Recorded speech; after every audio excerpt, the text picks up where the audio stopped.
बिस्मिल्लाहिर्रहमानिर्रहीम। Lecture number 9 के साथ खुश आमदीद। थ्योरी ऑफ ऑटोमेटा में मैं डॉक्टर मोहम्मद मासूम आलम आपको लेक्चर नंबर 9 में भी पढ़ाऊँगा। तो आइए लेक्चर नंबर 8 की रिकैप्सुलेशन करते हैं। लेक्चर नंबर 8 में हमने फिनिट ऑटोमेटा को मार्टिन्स के तरीके से पढ़ना सीखा। अजीज़ तुलबा, मैंने आपको बताया कि मार्टिन्स का जो मेथड है वो इस बुक में नहीं है, बल्कि जेसी मार्टिन की जो बुक है उसमें आपको मिलेगा, और उसमें ये बताया गया है कि किस तरह से डेड स्टेट्स को अवॉइड किया जा सकता है। मैंने आपको पिछले लेक्चर में जे फ्लैप के ज़रिए डेड स्टेट्स को मॉडल करना सिखाया। यहाँ ये बता देना इंतहाई ज़रूरी समझता हूँ कि डेड स्टेट्स को मॉडल करने के लिए आपको जे फ्लैप में ख़ास किस्म का तरीका यूज़ करना पड़ता है। आप पहले अपना नॉर्मल एफ ए बनाते हैं और फिर उसके बाद आप उसको कन्वर्ट करते हैं एक ट्रैप स्टेट के लिए। एक नई विंडो आपके सामने आ जाती है और वहाँ पे जाके आप अपनी डेड स्टेट्स को ऐड करते हैं। Which F As can not be modelled using Martin's method, वो कौन से एफ एज हैं जो कि मार्टिन मैथड के साथ नहीं किए जा सकते। तो मैंने आपको बताया कि जिनमें डेड स्टेट्स नहीं होती या जिनमें ख़ास किस्म का सीक्वेंस नहीं होता, वहाँ पे आपने देखा A double A triple A B, इस तरह ए डबल बी, इस तरह का एक सीक्वेंस होता है जो कि आपको गाइड करता है, आपको बताता है कि आपने ट्रांजिशंस को कैसे करना है। इन तमाम चीज़ों का actually it has an important effect, और इस तरह से आपका एफ ए जो है वो मॉडल होता है। मार्टिन्स के मेथड में जो एग्जांपल मैंने आपको ख़ुद करवाई उसके अंदर एक्चुअली मैंने आपको ये भी बताया कि आपने एफ ए की तमाम कंडीशंस को कैसे फुलफ़िल करना है। अगर तो एफ ए की कंडीशन है कि ग्रेटर देन और इक्वल टू वर्ड जो हैं वो 3 होने चाहिए, तो जो 2 वाला हमने किया था वो सफिशेंट नहीं होगा। उसमें मज़ीद रिस्ट्रिक्शन के लिए आपको फिर 2 से तीसरी स्टेट पे भी जाना पड़ता है, और उस तीसरी स्टेट को मॉडल करने के लिए आपको दोबारा से उन तमाम ट्रांजिशंस को वहाँ पे पुट करना पड़ेगा। टीजीज और जीटीजी की डेफिनेशन बहुत इंपॉर्टेंट थी। यहाँ पे हमने पढ़ा कि हमारे पास 2 क्लासेस हैं, हमारे पास 2 फैमिलीज़ हैं। एफए के मॉडल में आप देखें तो डीएफए है, डिटर्मिनिस्टिक फिनिट ऑटोमेटा है, जो कि स्पेसिफिकली डिस्टिंग्विशिंग रूल और डिटर्मिनिस्टिक होता है। जबकि हमारे पास एनएफए जो है वो एक ऐसा मॉडल है या ऐसी फैमिली को रिप्रेजेंट करता है जो कि आपके पास TG, GTG, non deterministic finite automata और इस तरह के तमाम मॉडल्स को फुलफिल करता है।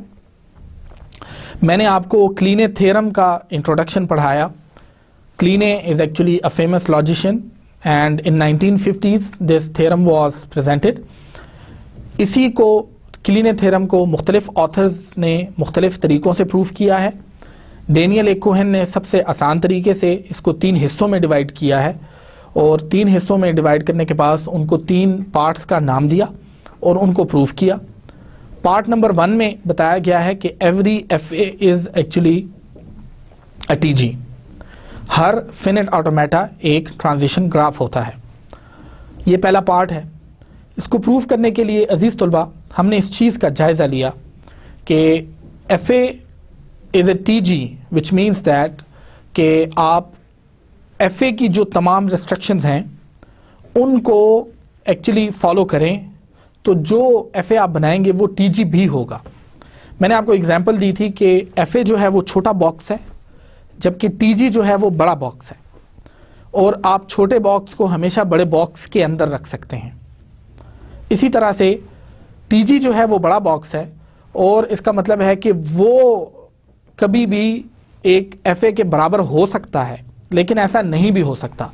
यानी कि every TG is an F A, but every TG is it is also possible that every TG is not an F A. Part number 2 में हमने ये देखा कि हर टीजी जो है उसको एक रेगुलर एक्सप्रेशन में भी ट्रांसफॉर्म किया जा सकता है। In other words, the language which can be represented bye TG is also or can also be represented with the help of a transition graph and can also be represented with the help of a regular expression. this has a special effect. Now how to prove this fact, that is part 2. So we prove it with the help of a very clever example. That is, we take actually this TG and we convert it to a GTG. हम उसको GTG में convert कर देते हैं. तो अजीज़ तुलबा, उसको convert करने के बाद हमारे पास एक रेगुलर एक्सप्रेशन आ जाता है. आइए हम पार्ट 2 को मज़ीद देखते हैं. अभी तक हमने उसमें स्टेट एलिमिनेशन को देखा कि किस तरह से एक टीजी के अंदर हम स्टेट्स को एलिमिनेट करते हैं. अजीज तुलबा, इस वक्त आपके सामने स्क्रीन पे एक पूरी एग्जाम्पल मौजूद है और आप देख सकते हैं कि इसके अंदर आप अगर स्टेट को एलिमिनेट करना चाहते हैं, हम इस वक्त इसमें से स्टेट नंबर Q3 को एलिमिनेट करना चाहते हैं. तो जब हम स्टेट Q3 को एलिमिनेट करना चाहेंगे तो वहाँ पे हमारे पास जो ऑप्शन मौजूद है वो ये है. देखिए, अगर Q1 से Q3 में मैं ट्रांजिशन करूँ तो मेरे पास AB आता है. यहाँ मैं आपको बता चुका हूँ कि जब भी लूप को आप ख़त्म करेंगे यानी एलिमिनेट करेंगे तो आप लूप के एसोसिएटेड जो सिंबल है, जो लेटर है, उसके साथ आप स्टार लगाएंगे. तो बेसिकली आपके पास एक्चुअली इस तरह से AB आ जाता है और फिर उसके बाद आपके पास A स्टार आ जाता है. ये एक्चुअली आपके पास एक तरीका है. और फिर उसके बाद आपके पास BA आ जाता है. यहाँ पे आप इसको देख सकते हैं, BA आ जाता है आपके पास.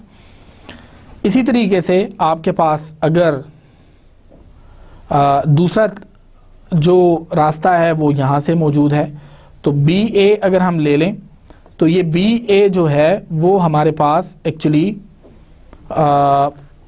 यानी ट्रिपल B,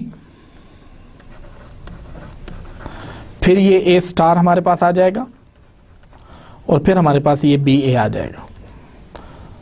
तो ट्रिपल स्टार और ट्रिपल B, फिर A स्टार और फिर उसके बाद हमारे पास आ जाता है B. तो ये आपको ये वाली ट्रांजिशन बता रही है.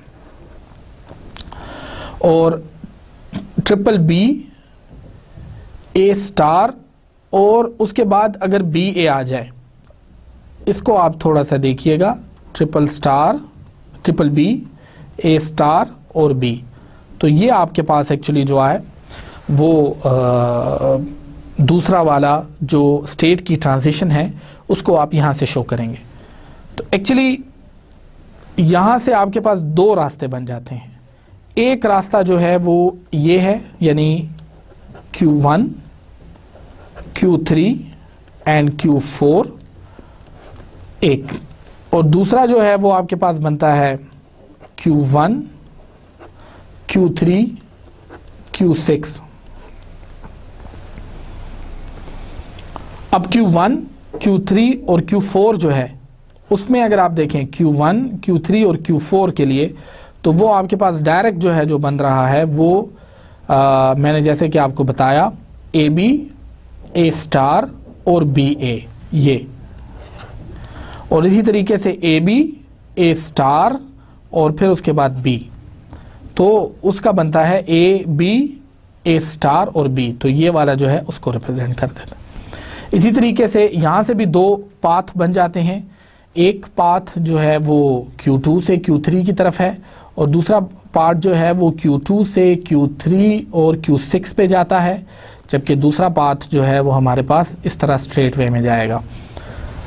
अजीज़ तुलबा, जब भी आप किसी स्टेट को एलिमिनेट करेंगे, इस चीज़ का ख्याल रखना इंतहाई ज़्यादा ज़रूरी है कि स्टेट्स को एलिमिनेट करते हुए आप आगे आने वाले तमाम पाथ्स का ख्याल रखें. इस पर्टिकुलर एग्जाम्पल में, जो कि डेनियल एक कोहेन की किताब से ही ली गई है, आपको ये बताया गया है कि अगर आप एक पर्टिकुलर स्टेट को एलिमिनेट करते हैं तो उसको आप किस तरह से एक्चुअली फॉलो करेंगे और उसे किस तरह से आप एक्चुअली दो मल्टीपल पाथ्स, उसके हर पाथ को इस स्टेट एलिमिनेशन के प्रोसेस में इंक्लूड करेंगे. आइए अगले उसको देखते हैं. अब इस एग्जाम्पल में अजीज़ तुलबा आपके पास दो एग्जाम्पल्स एक्चुअली मौजूद हैं. पहले पाथ में आप देखें तो 1, यहाँ पे ये स्टार 2 और ये तीसरा, तो एक पाथ ये है, दूसरा पाथ अगेन यहाँ से ये R3 और फिर R5, तीसरा पाथ फिर R1, R3 और R6। मैंने जैसे आपको बताया R3 चूंकि लूप में है तो आप R3 के साथ स्टार लगाएंगे। जैसे मैंने आपको बताया कि आप बाकी स्टेट को एलिमिनेट करने के लिए इसकी आउटगोइंग ट्रांजिशंस को अपने रेगुलर एक्सप्रेशन के अंदर इंक्लूड करेंगे। जैसे कि आपने देखा यहाँ पे जब हमने मॉडल बनाया तो ये बना R1, R3, R3 star R4, R1, R3 star R5, R1, R3 star R6। तो यहाँ पे देखा ये 1, ये 2 और ये 3। फिर यहाँ से मज़ीद 3 रास्ते हैं, तो R2, R3 star R4, R2, R3 star R5 यानी कि ये, और फिर R2, R3 स्टार और R6 यानी कि आपके पास ये वाला। तो टोटल जब आपने इस स्टेट Q15 को यहाँ से एलिमिनेट किया तो अजीज़ तुलबा आपको इस तरह से इन स्टेट्स को डिवाइड करना है कि जिसकी वजह से आपके पास वही तमाम पॉसिबिलिटीज़ मौजूद रहें जो कि एक्चुअली आपके पास इस स्टेट ट्रांजिशन डायग्राम यानी कि TG से GTG के कन्वर्ट करते हुए वो मौजूद हों। इसका मतलब ये है कि चूंकि आपने एक ट्रांजिशन ग्राफ को जनरलाइज्ड ट्रांजिशन ग्राफ के अंदर कन्वर्ट करना है तो उसके लिए आप एक्चुअली इस चीज़ का इंतहाई ज़्यादा ख्याल रखेंगे कि कोई भी ट्रांजिशन एक्चुअली आपसे मिस ना हो जाए। अगर कोई ट्रांजिशन आपसे मिस हो जाती है तो उसका नुकसान ये होगा कि जो लैंग्वेज TG एक्सेप्ट करती है वो लैंग्वेज कभी भी GTG एक्सेप्ट नहीं करेगी, यानी कि जो रेगुलर एक्सप्रेशन एक्चुअली आप बनाएंगे वो कभी भी उसमें एक्सेप्ट नहीं होगा। आइए अगली एग्जांपल देखते हैं। अजीज तुलबा, इस एग्जांपल के अंदर हम इस स्टेट को एलिमिनेट करना चाहते हैं यानी Q25 को। अब आप देखिए मेरे पास यहाँ Q24 से जब मैं आगे उसको कर रहा हूँ तो मेरे पास पहला जो बनता है वो R1 है। R2 पे मैं जैसे आपको बता चुका हूँ ऑलरेडी ये लूप है, तो लूप को आप हमेशा स्टार से रिप्रेजेंट करेंगे क्योंकि ये हमेशा 0 और मोर को रिप्रेजेंट करता है। तो आप R2 स्टार कर देते हैं और फिर उसके बाद आप देखिए तो ये एरो जो है ये ऑपोजिट डायरेक्शन में है यानी कि राइट टू लेफ्ट है। इसके लिए आप R3 को चूज करेंगे तो एक पॉसिबिलिटी आपके पास आ जाएगी R3। अजीज तुलबा, आप देखें तो ये आपके पास एक लूप में मौजूद है, यानी अगर आप इस पाथ पे आएँ, इस पाथ पे आएँ, इस लूप को ले लें और यहाँ से फिर वापस चले जाएं। इसी तरीके से आप दोबारा इसी पाथ पे आ सकते हैं और हमेशा आप इस तरह से घूम सकते हैं, यानी एक स्ट्रिंग को ट्रेवर्स करते हुए। So this is actually the, यहाँ से आप इस तरह उस पर आपने लूप बना दिया और इसको इस तरह शो कर दिया। दूसरा पाथ जो Q26 से लेके Q24 तक जाने के लिए है, तो उसके लिए आप देखिए you start with R4, you come here, you take a loop as R2 and then you straight away go to R3। तो यहाँ पे बहुत आसान है, R4 आपने लिया, R2 स्टार आपने लिया और R3 लिया। तो इस तरह से ये वो रास्ता है जो कि लूप में नहीं है। अजीज तुलबा, इस सवाल के अंदर आप ख़ास तौर पे इस चीज़ का मुजाहरा देखें कि किस तरह से आपके पास आपने स्टेट नंबर 25 को जब एलिमिनेट किया। तो स्टेट नंबर 25 को एलिमिनेट करने के लिए आपके पास दो तरह से रास्ते बनते हैं। पहली जो ट्रांजिशन बनती है वो R1, R2 स्टार और R3 से बनती है। लेकिन इसमें इंपॉर्टेंट पॉइंट ये है कि ये सिर्फ एक ट्रांजिशन नहीं है, बल्कि ये तो पूरा का पूरा लूप है। इस लूप को ही रिप्रेजेंट करने के लिए हमने लिखा R1, R2 स्टार और R3। अजीज तुलबा, इसी तरीके से हमने लिखा R4 से जब हमने वही ट्रांजिशन को Q25 स्टेट तक ले जाने की कोशिश की तो वहां पे R4, R2 स्टार और R3 पहले वाले पाथ में लूप आया है। आप देख सकते हैं पहले वाले पाथ में ये लूप है, ये जो आपके पास सेल्फ की ट्रांजिशन ये लूप है आपके पास, जबकि दूसरे वाले पाथ में लूप नहीं है। Yes, you are right.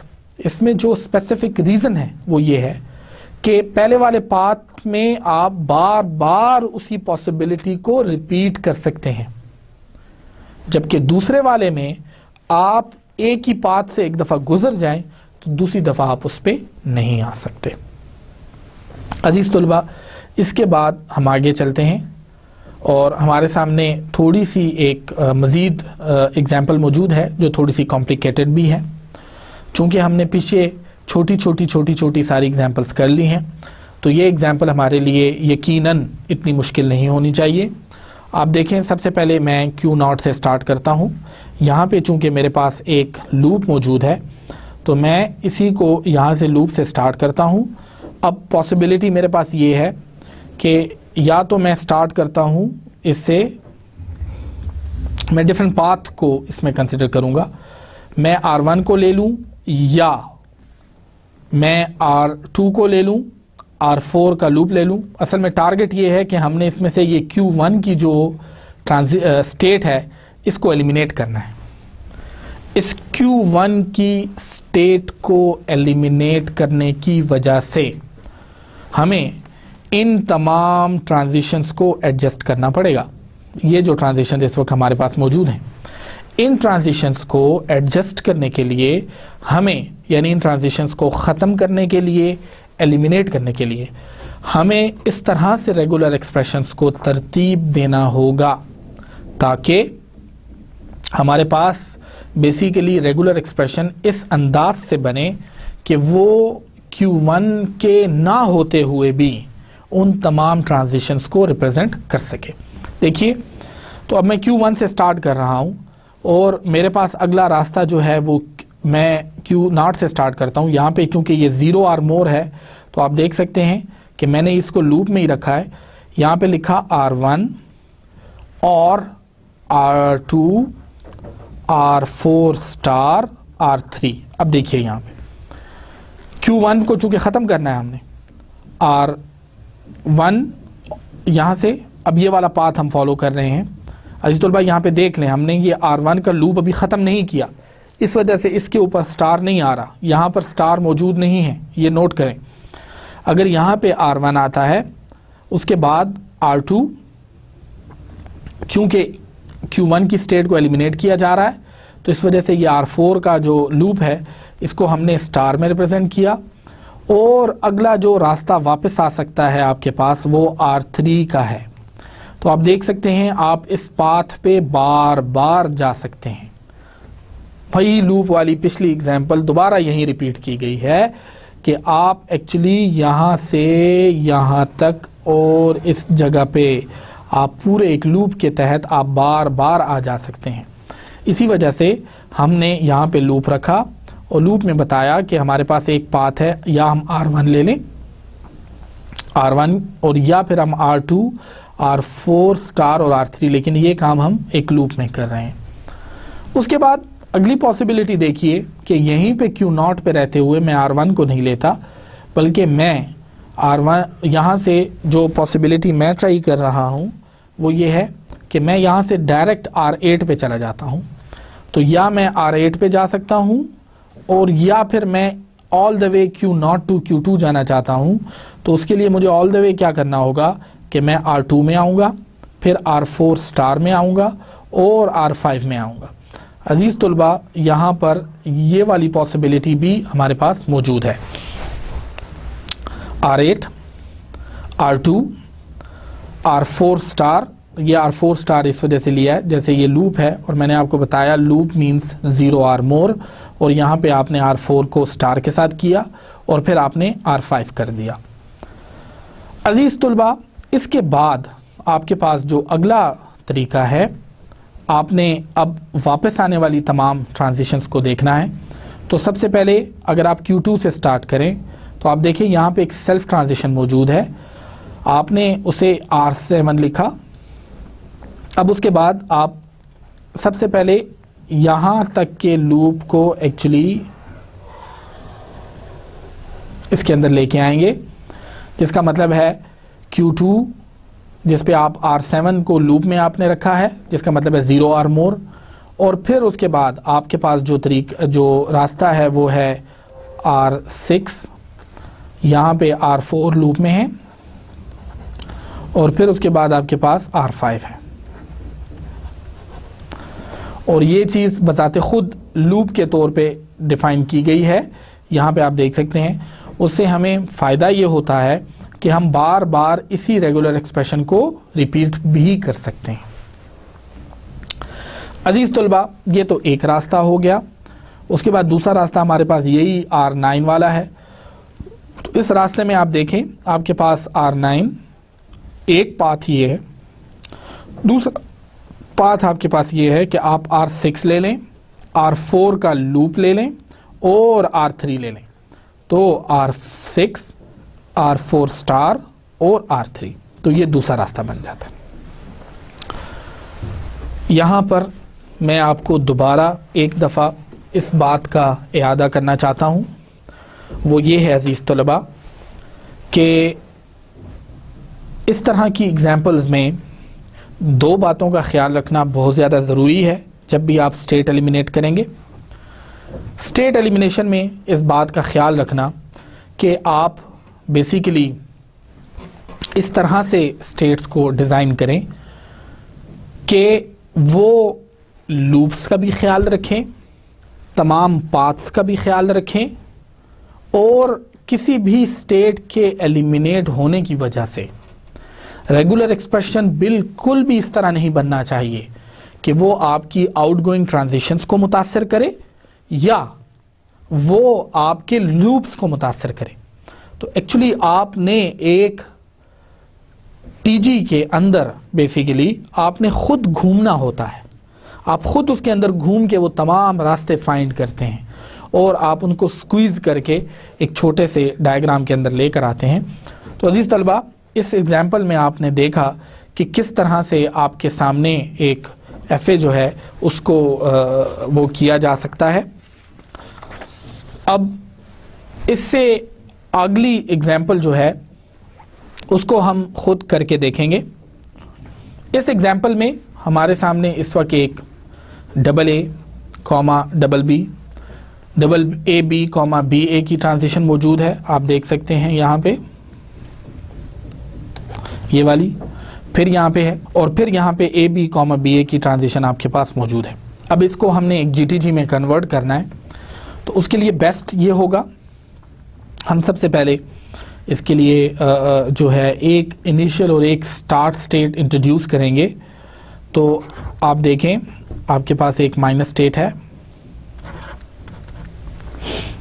और इनको आप एक्चुअली एम्प्टी की ट्रांजिशन से रिप्रेजेंट कर देते हैं।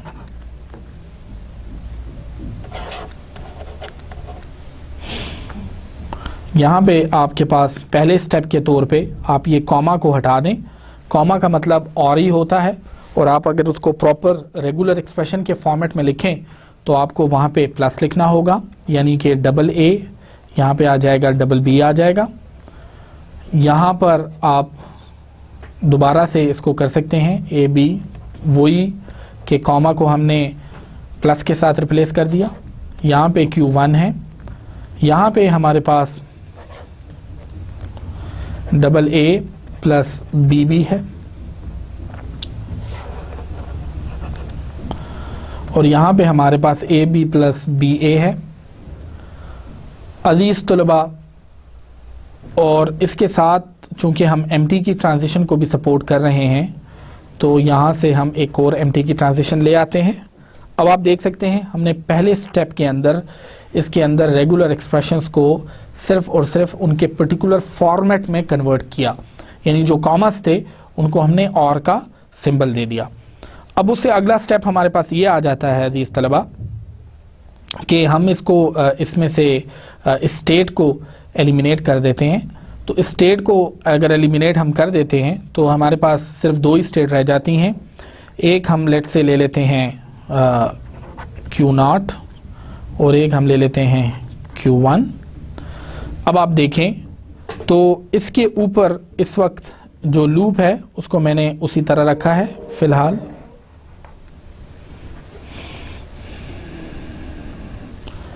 वो है AA प्लस BB, जबकि इस ट्रांजिशन को मैं इस तरह से रिप्रेजेंट कर रहा हूं। यहां पे मेरे पास आ जाता है AB प्लस BA, और यहाँ पे इस लूप को जब मैं एलिमिनेट करता हूँ तो यहाँ पे आपको पता है लूप को एलिमिनेट करने की वजह से आपके पास स्टार का एक्सप्रेशन बन जाता है A plus BB whole star. और फिर ये वापस वाला जो रास्ता है उसको जब मैं लेता हूँ, यानी ये वापस वाला, तो एक्चुअली यहाँ पे मेरे पास AB प्लस BA आ जाता है। अजीज़ तलबा, यहाँ पर इसको करने की वजह से फिर आप देख सकते हैं कि ये जो एक्सप्रेशन है ये यहाँ पर यानी कि AB प्लस BA और AB प्लस AB और यहाँ पर ये लूप जो है AA प्लस BB, ये आपके पास एक लूप बनाता है। मतलब आपके पास ये जो पार्ट है ये बार बार रिपीट होता है।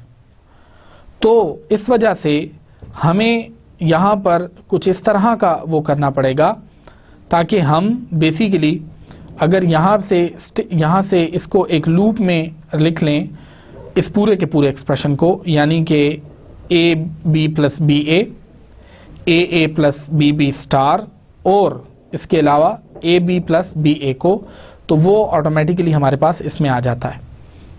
अब इस लूप्स को जब हम ख़त्म करते हैं तो हमारे पास कुछ इस तरह का सिचुएशन हमारे पास बन जाती है कि AA plus BB whole star, क्योंकि हमने इस लूप को एलिमिनेट कर दिया इस वजह से इसके साथ होल स्टार आ गया। और या हमारे पास अगला जो एक्सप्रेशन है वो आ जाता है AB plus BA, AA plus BB whole star और AB प्लस BA, और ये सारे का सारा हमें होल स्टार में लिखना होगा। उसकी वजह यह है कि हमने मल्टीपल लूप्स को वहाँ से ख़त्म कर दिया है। अजीज़ तलबा, इस एक्सप्रेशन से हमें इस चीज़ का अंदाज़ा हुआ कि जहाँ पे लूप होता है एक्चुअली आप उसको होल स्टार में लिखते हैं, और जहाँ पर एक्चुअली आपके पास अगर आप लूप को एलिमिनेट कर रहे हैं तो वहाँ पे आपने रेगुलर एक्सप्रेशन को कुछ इस तरह से लिखना है ताकि वो लूप्स की एलिमिनेशन को वहाँ पे शो कर सके। इस तरह आप एक इस तरह का रेगुलर एक्सप्रेशन बनाने में कामयाब हो जाते हैं जो कि एक्चुअली एक GTG को रिप्रेजेंट करता है। और बॉटम लाइन ये है कि आप इस TG को एक GTG में कन्वर्ट करने में कामयाब हो जाते हैं।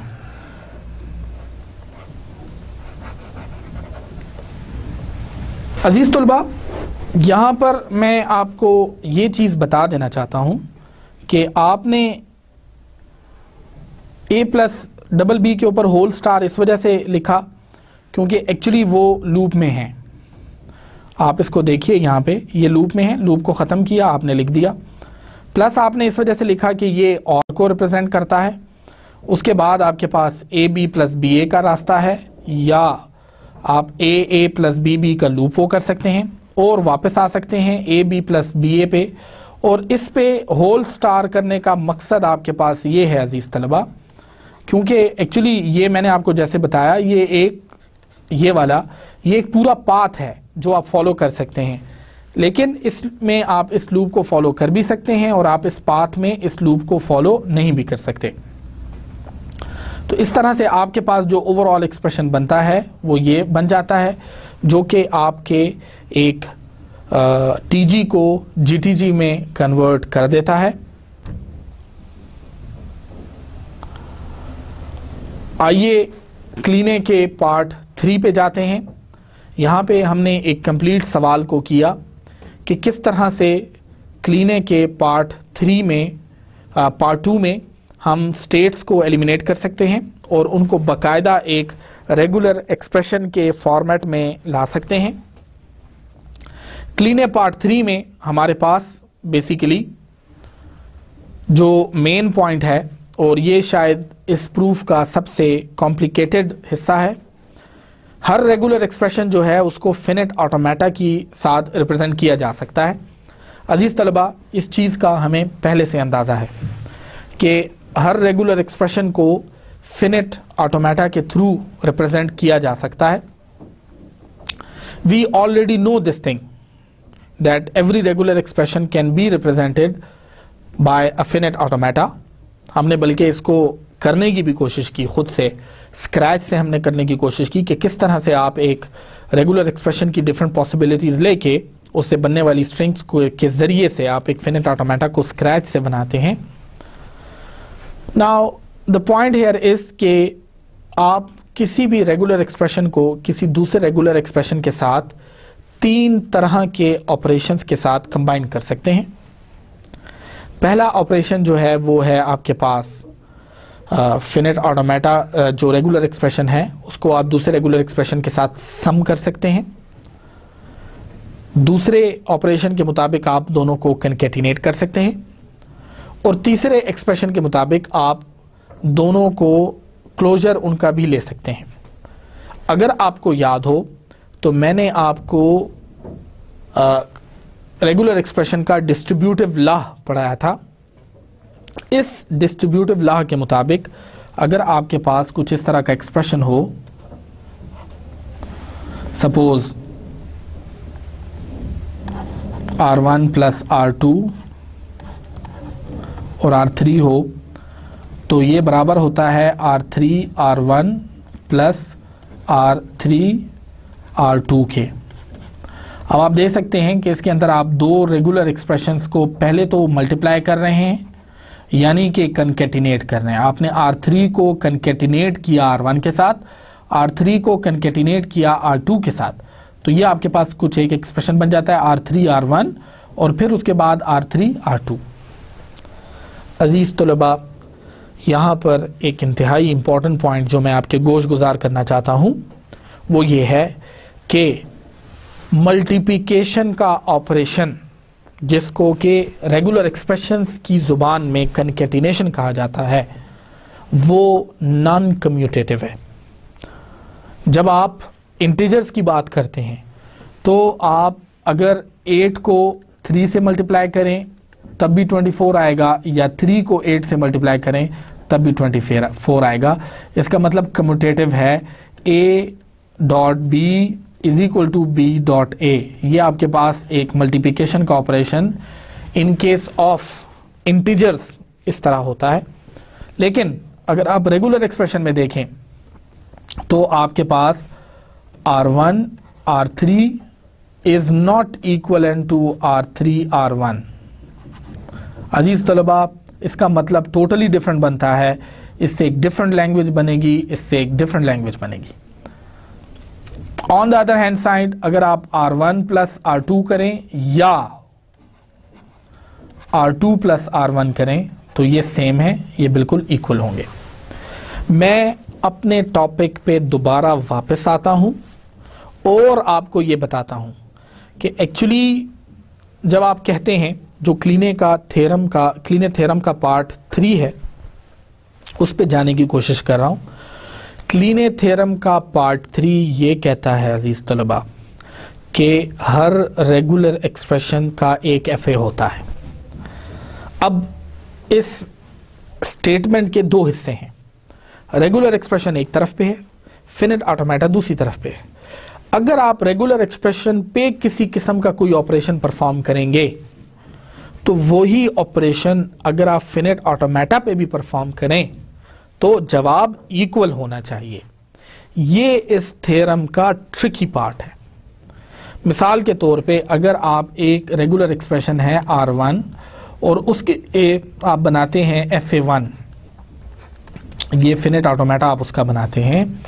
अजीज तलबा, अगर आप इसके साथ R1 के साथ R2 को कंकेटिनेट कर दें तो इसका मतलब ये है कि अगर आप FA1 के साथ FA2 को कंकेटिनेट करें, जबकि FA2 जो है वो R2 का FA है, तो आंसर आपके पास या जो लैंग्वेज आपके पास आएगी और जो लैंग्वेज आपके पास इस ऑपरेशन से आएगी वो दोनों बराबर होने चाहिए। इसी तरह से अगर आप दो रेगुलर एक्सप्रेशंस को ऐड करें सेट्स की नोटेशन में, उसको यूनियन करना कहते हैं। अगर आप यूनियन करें उसको और FA1 को FA2 के साथ यूनियन करें या ऐड करें तो उससे भी आपके पास एक ही आंसर आना चाहिए। अजीज तलबा, कहने का मकसद ये है कि हमें अब फिनिट ऑटोमेटा के सिर्फ इंडिविजुअल डायग्राम्स को नहीं बल्कि ऐसा मेथड डिवाइस करना होगा जिसकी मदद से हम एक फिनिट ऑटोमेटा को दूसरे फिनिट ऑटोमेटा के साथ कंबाइन कर सकें। कंबाइन हम 3 ऑपरेशंस के साथ कर सकें। पहला ऑपरेशन है यूनियन यानी कि सम। अगर दो रेगुलर एक्सप्रेशंस को ऐड किया जा सकता है तो दो फिनिट ऑटोमेटा को भी ऐड किया जा सके, कोई मेथड हमने डिवाइस करना है और उनका जवाब भी बराबर आना चाहिए, यानी कि R1 R2 is equivalent to FA1 FA2 where FA1 is the finite automata of R1 and FA2 is the finite automata of R2। अजीज तलबा, इसी तरह से दूसरे स्टेप में इसी पार्ट 3 के हमें एक ऐसा मेथड डिवाइस करना होगा। अगर हम R1 को R2 के साथ कंकेटिनेट कर लें तो FA1 को FA2 के साथ भी कंकेटिनेशन का कोई मेथड हमें डिवाइस करना होगा और इस तरह का मेथड डिवाइस करना होगा कि उनका जवाब जो है वो बराबर आना चाहिए।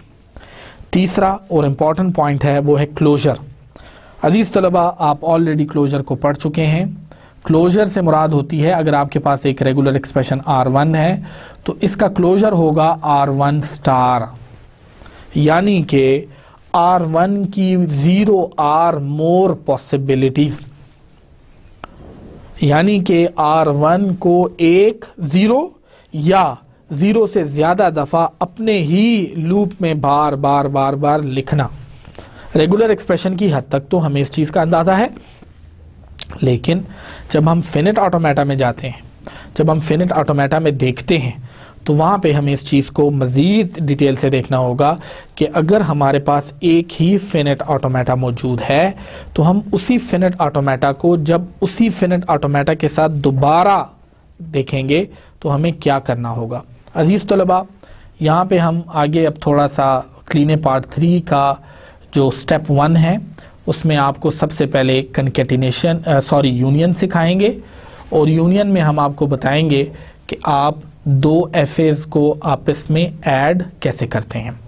अजीज तलबा, R1 plus R2 represents a regular expression R3, then FA1 FA2 represents an FA3 that corresponds to R3 basically, and you should also take this point into account that FA1 corresponds to R1 and FA2 corresponds to R2।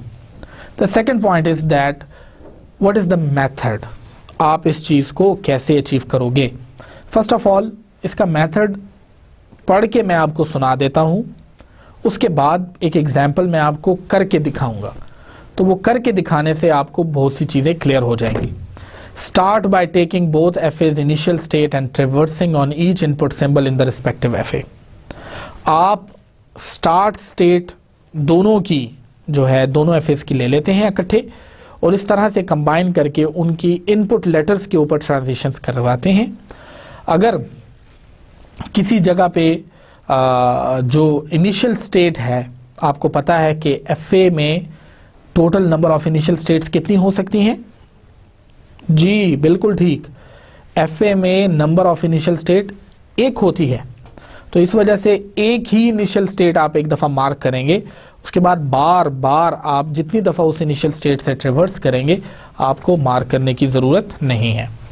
Final state चूंकि 1 से ज़्यादा भी हो सकती हैं, तो इस वजह से जितनी दफ़ा पहले FA की फाइनल स्टेट आ जाए या दूसरे FA की फाइनल स्टेट आ जाए, आपने उसको ट्रेवर्स करना है. So this is also actually a process.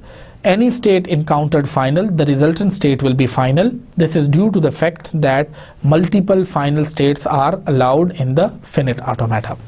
आइए इसकी एग्जाम्पल को देखते हैं. इस वक्त अजीज तुलबा आपके सामने दो FAs मौजूद हैं. पहले FA में आपके पास B जो है वो एज अ लास्ट लेटर इसमें एक्सेप्ट किया जाता है, जबकि आप इसमें A और B की कोई भी कॉम्बिनेशन जो है वो बना सकते हो. जबकि दूसरे में अगर आप देखें तो वो सिंपल A प्लस B की प्लस है. अब आप इन दोनों FAs को आपस में कंबाइन करना चाहते हैं. आप इन सवालों को नोट कर लें क्योंकि हम इनको खुद करेंगे. अजीज़ तलबा, इन सवालों को करने के लिए आपको दोबारा से ट्रांजिशन टेबल्स जिस तरह आपने बनाई हैं उसी तरह के पैटर्न से आपको ट्रांजिशन टेबल्स बनानी होंगी और उन ट्रांजिशन टेबल्स के थ्रू आप एक्चुअली इनको करके बता सकते हैं. आइए सबसे पहले इसको देखते हैं. ट्रांजिशन टेबल में जो सबसे इम्पॉर्टेंट चीज़ है, मैं इन FAs को दोबारा आपकी आसानी के लिए यहाँ पे ड्रॉ कर देता हूँ. आपके पास जो है Q0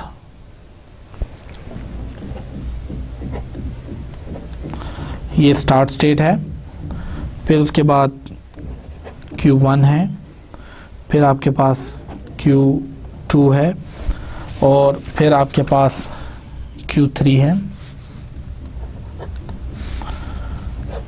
यहाँ से आप A, B पे आ रहे हैं. यहाँ से आप एक्चुअली B को ले रहे हैं. यहाँ से आपने एक डेड स्टेट बनाई हुई है जो कि A पे जा रही है और यहाँ से आप A, B कर रहे हैं. यहाँ पे भी आपके पास एक सेल्फ लूप है जो कि A, B को रिप्रेजेंट करता है और ये आपका FA1 है. दूसरा जो FA है आपके पास P0 है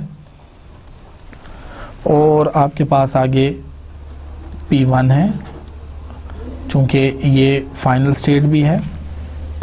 इसी तरीके से Q2 जो है वो भी फाइनल स्टेट है हमारे पास, जबकि Q1, Q3 फाइनल स्टेट्स नहीं हैं. इस स्टेट के अंदर ये हमारे पास इनिशियल स्टेट है और यहाँ पर आप इसको A, B के साथ कर रहे हैं.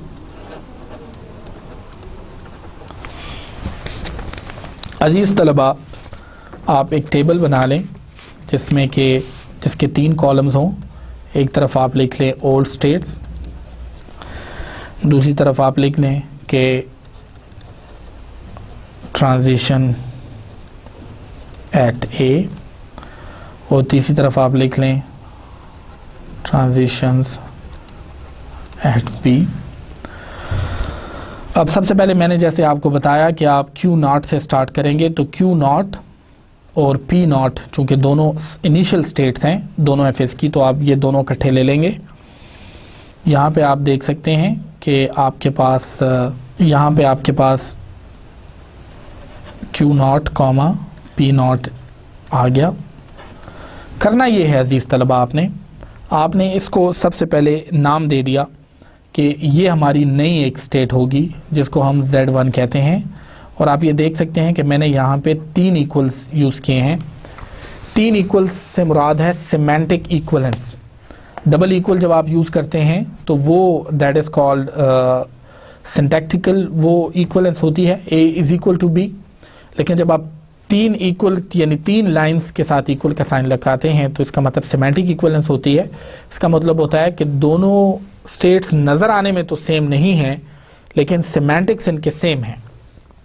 अब आप देखिए यहाँ पे अजीज़ तलबा, इसके साथ नई स्टेट जो मैंने बनाई वो उसके साथ मैंने Z1 और माइनस इसलिए लिखा क्योंकि ये हमारी स्टार्ट स्टेट है और इसके साथ हम माइनस लिखते हैं. अब आप ट्रांजिशन जब देखेंगे तो Q0 पे देखें Q0 पे जब भी मैं A की ट्रांजिशन करूंगा तो मेरे पास आएगा Q1, तो यहां पर मैंने लिखा Q1। और इसी तरीके से Q0 पे जब मैं B की ट्रांजिशन करता हूं तो तब भी मेरे पास Q1 ही आता है, सॉरी P1 आता है। मुझे Q0 पे पहले ट्रांजिशन देखनी है और फिर उसके बाद P0 पे देखनी है, तो P0 पे जब A की ट्रांजिशन में करूंगा तो वो P1 आ जाएगा।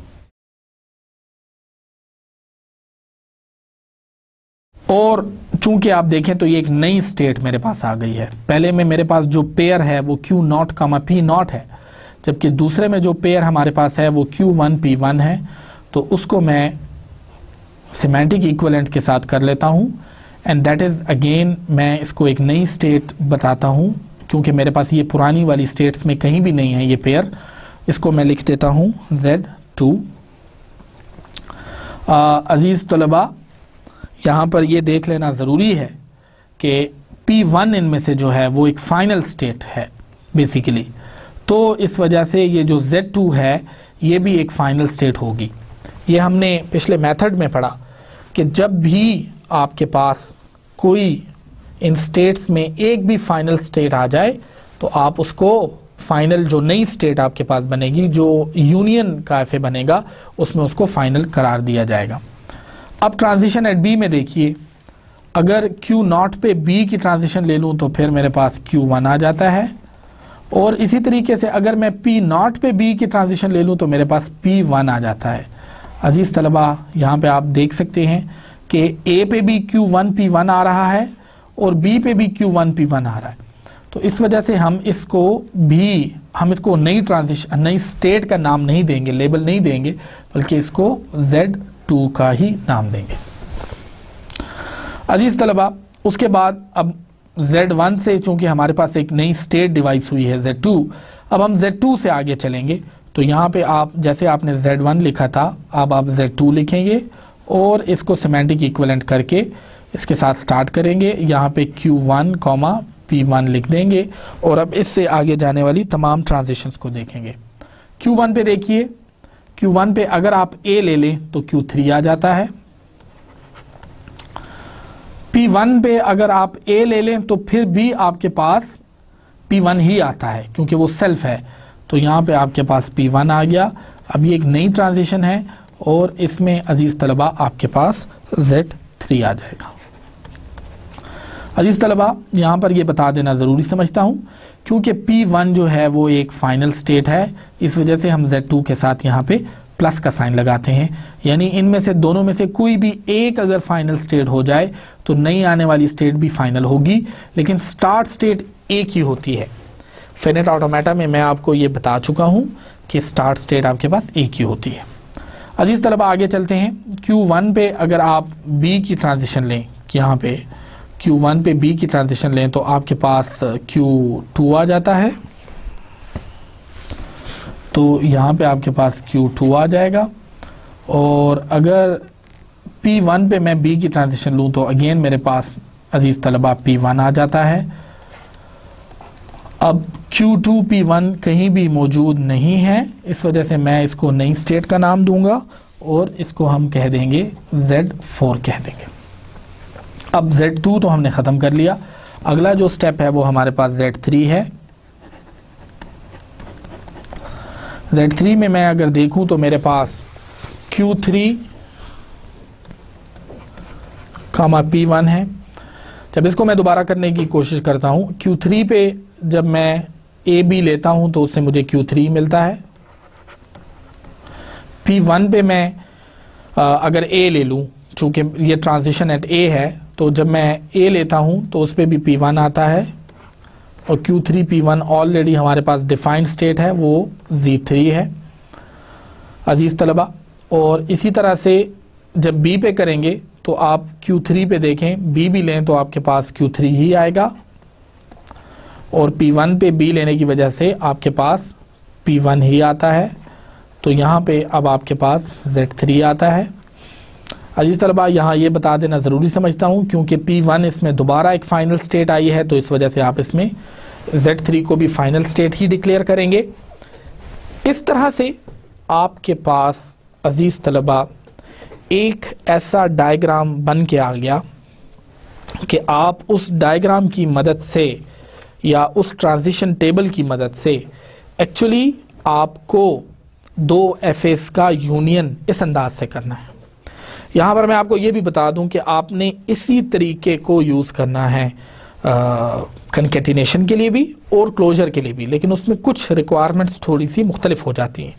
तो आइए देखते हैं अब इसे हम नया डायग्राम यूनियन वाला कैसे बना सकते हैं। देखिए, जब मैं Z1 पे हूँ तो यहाँ पे Z1 जो कि एक स्टार्ट स्टेट है, इससे जब मैंने शुरू किया A पे ट्रांजिशन की तो A पे ट्रांजिशन जो है वो Z2 की हो जाती है। तो अजीज़ तलबा मैं यहाँ पे आ गया, और अगर मैं B की भी ट्रांजिशन करूँ तो मैं उसी पे आ जाऊँगा, इस वजह से मैं कॉमा लगा के यहीं पे B लिख देता हूँ।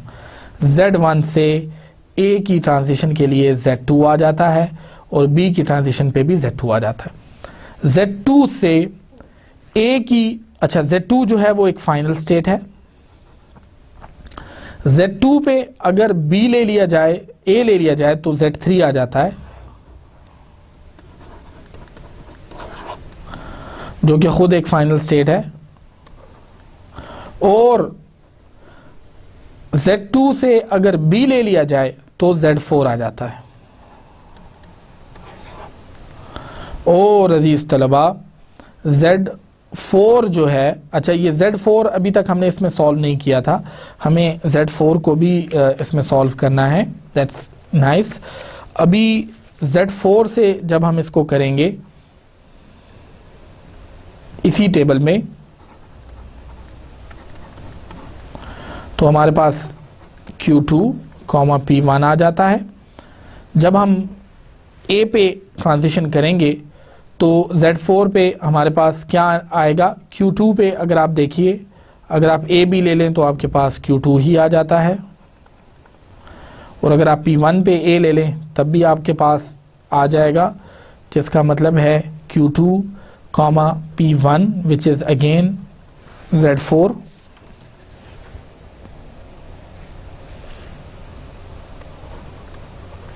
और इसी तरीके से यही एक्सप्रेशन आपके पास रिपीट हो जाता है। अजीज तलबा, चूंकि इसमें P1 आता है तो हम P1 चूंकि फाइनल स्टेट है दूसरे FA में, FA2 में, तो हम इसको भी फाइनल करते हैं। अब Z4 को देख लेते हैं। जैसे ही हम Z2 से आए B पे तो Z2 से B जो है वो आपके पास आ जाता है अजीज तलबा Z4 पे। अब आप Z3 पे आ जाएं। Z3 पे जब आप A लेते हैं तो Z3 आता है और B पे भी Z3 है, तो इसका मतलब यहाँ पे एक सेल्फ लूप है। और इसी तरीके से जब आप Z4 पे A और B लें तो वहाँ पे भी आपके पास लूप है। तो अजीज तलबा, इस ट्रांजिशन टेबल के थ्रू आपने दो एफएस का यूनियन किया, उसको एक ट्रांजिशन टेबल के थ्रू रिप्रेजेंट किया, और फिर उसके बाद आपने एक पूरा एफए बनाया और उनको दोबारा से कंकेटिनेट आपस में यूनियन करना सीखा। आइए अगली एग्जांपल पे चलते हैं। इस वक्त आपके सामने दो एफएस मौजूद हैं। पहला एफए जो है वो आपके पास AAA प्लस B को रिप्रेजेंट करता है, जबकि दूसरा जो है वो डिफरेंट लेटर्स के स्टार्ट और एंड पे ख़त्म होता है। इसके लिए मैं बता दूं आपको A प्लस B पे एक्सप्रेशन है, जबकि दूसरा वाला जो एक्सप्रेशन है वो आपके पास basically A plus B whole star या A plus B whole star A पे, ये एक रेगुलर एक्सप्रेशन हो गया आपके पास, और ये आपके पास दूसरा रेगुलर एक्सप्रेशन हो गया। तो अजीज़ तलबा, उसके बाद अब आपको थोड़ा सा मैं इसके टेबल की तरफ लेके जाऊंगा कि ये टेबल जो है ये किस तरह से बना हुआ है। आइए देखते हैं। इस रेगुलर एक्सप्रेशन में आप देख सकते हैं आपके पास Z1 सेमेंटिक इक्वलेंस का साइन यहाँ पे लगाया गया है, यहाँ पे आप देख सकते हैं। तो आपने X1 और y1 से स्टार्ट किया। अब यहाँ पे अगर x1 पे मैं a ले लूँ तो मैं x2 पे चला जाता हूँ, और अगर मैं x1 पे b ले लूँ तो मैं x5 पे चला जाता हूँ। इसी तरह अगर मैं y1 पे, यानी कि मैं यहाँ पे हूँ y1 पे, अगर मैं a ले लूँ तो मैं y2 पे चला जाता हूँ, ये यहाँ पे लिखा हुआ है, और अगर मैं b ले लूँ तो मैं y4 पे आ जाता हूँ। अज़ीज़ तलबा, आप यहाँ पे इस चीज़ का बखूबी अंदाज़ा कर सकते होंगे कि x2 और y2 जो है वो यहाँ पर पहले से मौजूद नहीं है, तो हम इस वजह से इसको z2 से रिप्रेजेंट करते हैं, और यहाँ पर जो नई स्टेट आई है उसको z3 से रिप्रेजेंट करते हैं। अज़ीज़ तलबा, यहाँ पर मैं आपको ये भी बता दूँ कि ये जो रेगुलर एक्सप्रेशन है जो हमने पीछे देखा, अगर इसमें सिर्फ यहाँ से एरो अगर यहाँ ले आया जाए और उसके साथ अगेन सपोज़ ए पे उसको कनेक्ट कर दिया जाए और यहाँ से ख़त्म कर दिया जाए, तब आप उसके साथ स्टार लिख सकेंगे, अदरवाइज़ आप उसके साथ स्टार नहीं लिखेंगे, ये याद रखिएगा। वापस आते हैं अपने उसी सवाल की तरफ। यहाँ पर अगर x2, y2 है, अब हम z2 को दोबारा यहाँ लेके आए हैं, और यहाँ पे आप देख सकते हैं कि अगर x2 पर a इनपुट किया जाए तो वो x3 आता है, और y2 पे अगर a इनपुट किया जाए, y2 पे अगर a इनपुट किया जाए, चूँकि वो सेल्फ है तो वो वहीं पे आ जाएगा, और इसको हम x3, y2 यानी इसको हम नई स्टेट z4 से रिप्रेजेंट कर रहे हैं। अजीज़ तलबा, इसी तरीके से अगर हम x2 पे b ले लें तो आप देख सकते हैं x2 पे b जो है वो आपके पास z6 में आ जाता है, तो ये आपके पास x6 आ जाता है। और इसी तरह से अगर आप y2 पे b ले लें तो आपके पास y3 आ जाता है। इसी तरीके से फिर z3 मैंने लिया। अब z3 के साथ प्लस साइन लगाने का मकसद मैंने आपको पहले बताया कि इन दोनों में से, यानी कि x5 और x4 में से किसी एक स्टेट में भी अगर फाइनल स्टेट इनकाउंटर हो जाए तो हमारी जो रिजल्टेंट स्टेट बनेगी ये वाली, इसको हम फाइनल स्टेट डिक्लेयर कर देंगे। तो इस वजह से हमने z3 के साथ प्लस लगाया, x5, y4 पे हमने इसको एवेलुएट किया, तो हमारे पास x6 और y5 आ जाता है, यहाँ पे x6 और y4 आ जाता है। इसी तरीके से हम आगे गए, हमने x3 और y2 को फिर एवेलुएट किया, ये भी इसी तरीके से हो गया। फर्दर आगे ये चलती रही।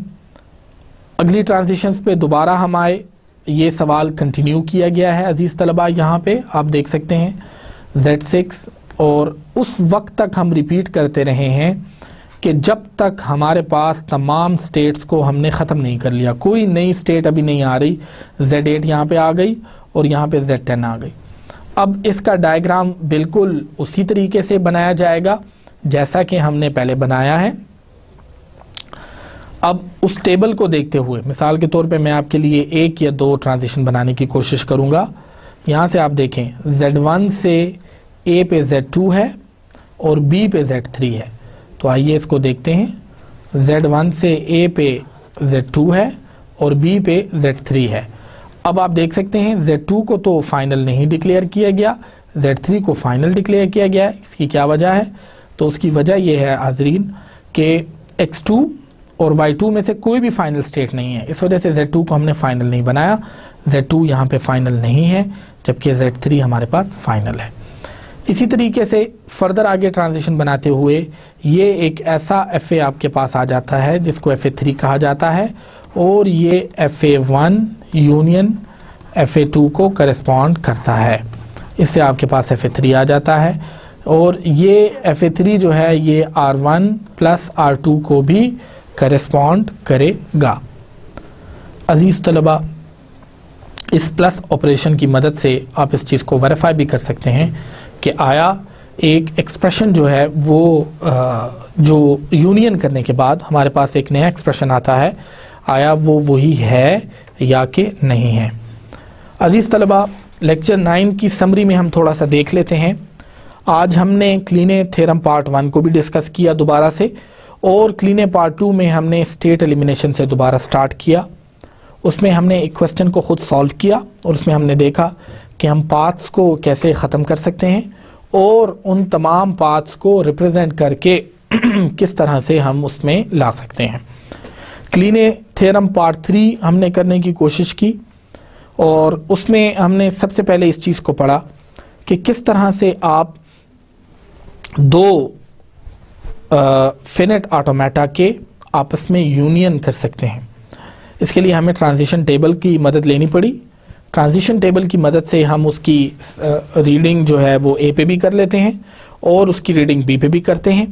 और अजीज़ तलबा, उसको हम एक्चुअली इस अंदाज से करते हैं कि जो क्लीने थ्योरम पार्ट 3 है जिसमें कि हम यूनियन करते हैं, उसमें हम दो रेगुलर एक्सप्रेशंस को लेके अगर उससे एक तीसरा रेगुलर एक्सप्रेशन बना सकें, बिल्कुल इसी चीज़ को हम अचीव करने की कोशिश करते हैं फिनिट ऑटोमेटा के ज़रिए। फिनिट ऑटोमेटा में हम दो FAs ले लेते हैं और FA1 यूनियन FA2 उसकी मदद से इसको करने की कोशिश करते हैं।